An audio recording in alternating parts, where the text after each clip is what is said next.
Менің бұл видеоны түсіруіме басты себепші болған мына видео. В законе появилась норма обязательный перевод на государственный язык контента иностранных телерадиоканалов.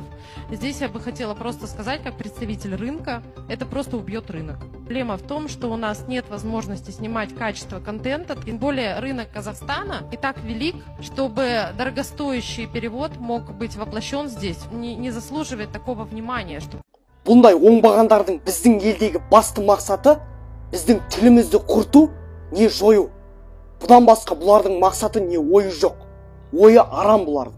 Өзінің апашшы тілімен қазақ контентіне тіл тигізіп тұрған Ольга Пихенко деген мына әйелдің ойынша қазақша контент, қазақ тілді фильм, кино, жарнама, радио нарыққа керек емес екен.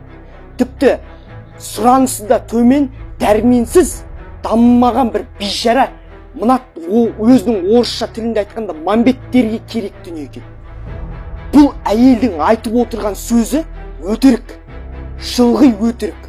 Өз өмірімде мен өз тілімде жасалған контенттің не болмаса қазақ тілінің бір жерде керек болмай қалғанын көрмедім. Осы уақытқа шейін тірі жүрген кезде көрмедім.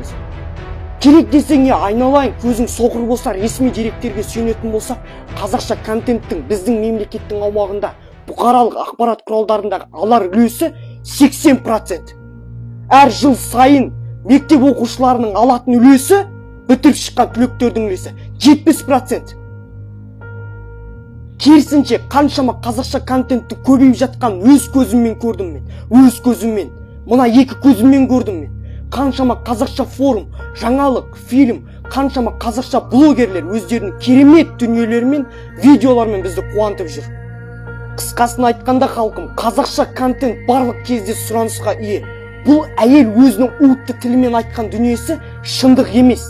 Жай ғана оның оккупанттық керек десең нацистік ойы.